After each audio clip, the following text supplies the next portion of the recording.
Hey everybody, my name is Jonathan Gaylord. I'm the pastor at Yadkinville United Methodist Church in Yadkinville, North Carolina. I don't have a title for this series of videos yet, but essentially what we're going to be doing is we're going to be taking our faith that is 2,000 plus years old and talking about it in relationship to the society and the culture and the art and the sights and the sounds that we live with every day. So how do we take this thing that is ancient and true and talk about it in everyday terms, stuff that we interact with all the time? So today I'm going to be having a conversation with my friend Darryl, and we're going to get right to that right now.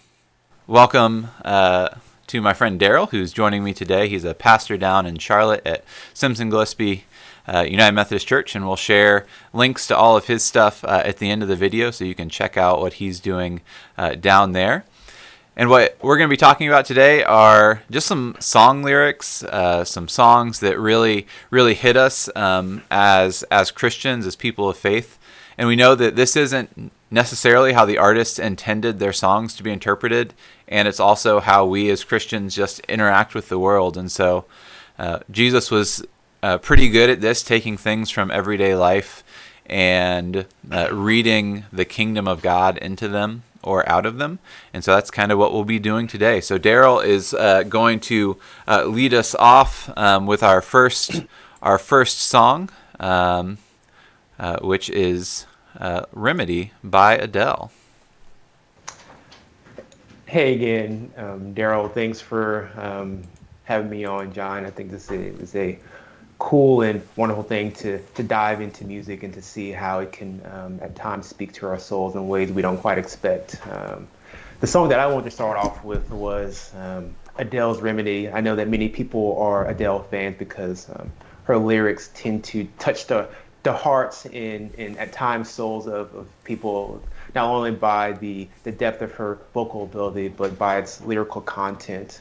And I appreciate the song Remedy. It sounds like she is writing to a lover, someone who she's pursuing, but someone who is also maybe struggling in life. We don't have any context to what that could be, but I really appreciate these lyrics that she says. She says, "But when a pain cuts you deep, when a night keeps you from sleeping, just look and you will see that I will be your remedy." I especially find this really beautiful, especially thinking about my faith, in that for many of those who come into the faith as Christians have felt and experienced this God through Jesus, who is one that pursues us, and often we feel God, Jesus, closer to us when we are in times of pain or sorrow, when we are anxious, lost, and afraid. And her lyrics are talking about pursuing us within our fear, within our pain, and being willing to be our remedy for those things. And I think that's just a really cool and beautiful example of what Christ does for us when we're in those moments ourselves. Yeah, I like the just like the acknowledgement of like pain cutting deep. I think that sometimes the church is guilty of kind of explaining away pain, or like, the pain will go away, and it's powerful for people of faith to acknowledge like the lives that we live are painful, and even like coming to a relationship with Christ or coming to faith does not diminish that pain or erase that pain, but it gives hope to that pain, and so yeah, that's really good. So our next song is "Roll Away Your Stone" from the Avett Brothers, and every time I hear this song, I almost think that like it was written as a song for worship. Just like all the lyrics in it, like it's just this very Easter image, this very powerful image, at least for me, of what it is to be saved, of what it is to encounter Christ, just kind of from the lines of the chorus, roll away your stone, I'll roll away mine, like this give and take that we have with God. But in the second verse, it begins, looks like all my bridges have been burned. And you say that's exactly how this grace thing works.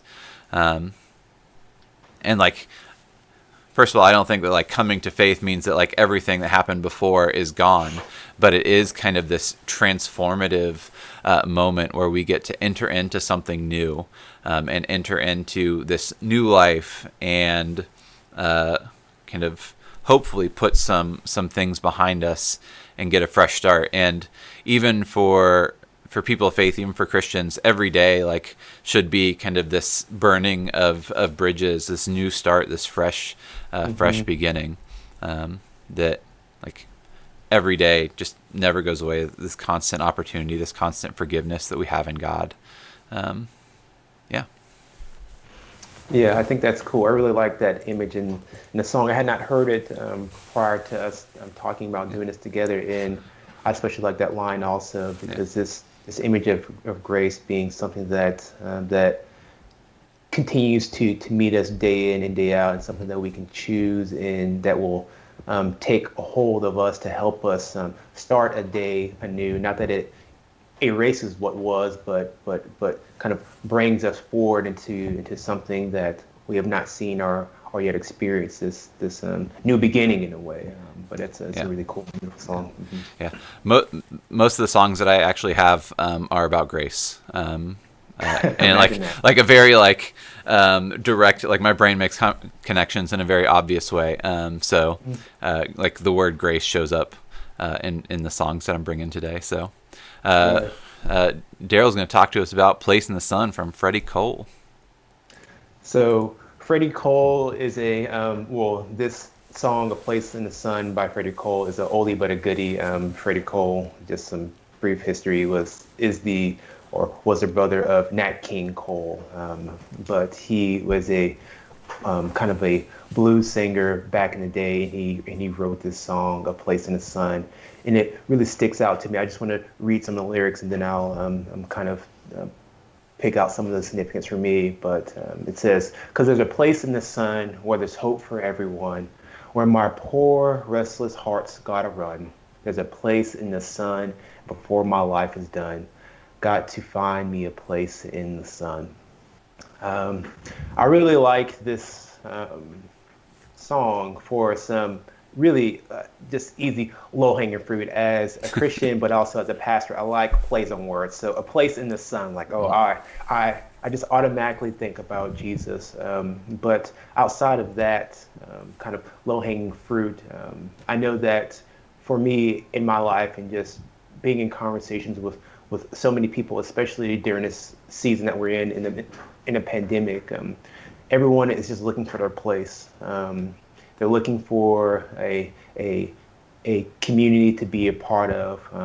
They're looking for places where they can really come out of the dark loneliness that the pandemic kind of pushed us into for this season of time, and to find a place where they can have rest, that they can find joy, that they can really just find community and be vulnerable with those people that are there.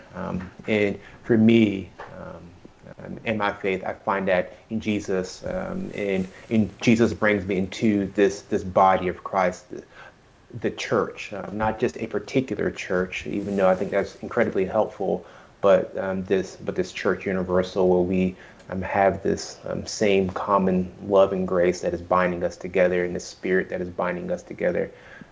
So this really sticks out to me because of just the aspects of longing that seems to be innate and inherent in our humanity, that we just yearn to be with one another in, and I think that we yearn to be with the one who created us. Yeah, that's great. And my next one kind of ties into that. It's a song. I actually asked some of our youth, like, if there were any songs that like meant a lot to them in their faith, or like spoke to their faith in any way. And one of the girls in my youth group said this song by Natalie Hemby, "Return," and the line that stuck out to me, like the whole song is great, but the line that stuck out to me is "Returning to a love that was returned to me, past to the beginning that I don't deserve." Like, again, like speaking of this ability and call in God to kind of return to kind of this created being that we're supposed to be, going back to this love that was given to us in the first place, and kind of this ability in God to constantly be returning and constantly be seeking. Like God's love is constantly seeking us, and so we constantly have this opportunity to reach out and to go into it. Yeah. And then Natalie Hemby is one part of this quartet that if you remember way back, the Highwaymen, like Willie Nelson, and the kind of, I'm trying to remember the other three members of the group, like this country music super group. In the last couple of years, there's a band that's gotten together called the Highwaymen, and it's like a play on the Highwaymen, but it's a country music American folk group that's all women, and they all had their own individual careers beforehand. And Natalie Hemby is one of the four in that group, but one of their songs is called "Crowded Table," and again, the whole song's great. But this one line, "I want a house with a crowded table and a place by the fire for everyone. Let us take on the world while we're young and able." And it's kind of this like call to action, like this is what we want. We want this house. And for me as a Christian, that like speaks to the kingdom of God. Like we want this crowded table. We want this house that is God's kingdom, where everyone has a place at the table, where everyone has a place by the fire. But then like it doesn't leave it there. Like so often when we talk about things, we just talk about things, right? Like we want people to do this or to do that, and we spend all of our time talking. But what Crowded Table by the Highwaymen, and also like Christian faith calls us to, is like calls us to a place of action. Like this is the thing that we think the kingdom is. We believe that the kingdom is a place where everyone has an opportunity to come to God, where there's like this radical equality, where there's radical acceptance, where there's this radical love. And the Highwaymen line, which I didn't put into the video, but let us take on the world. Like let's do this thing. Like this is what we want. Let's do it. Let's make it happen. And as a Christian, it's like our faith isn't this stagnant like thing. Like yes, God is constantly seeking us out. God is constantly coming to us, and also we're called to participate in that. And so like it's not just this believe or die kind of thing. It's believe, and then the world is broken. We are broken people in a broken world. Let us work towards healing and redemption and liberation and all these things. Yeah. That's really cool. I like that. And that does dovetail, I think, really well with the Freddie Cole tune. And to me, I think the thing that I keep thinking about is freedom. Is that we all kind of yearn for this freedom to fully be who we're being called to be.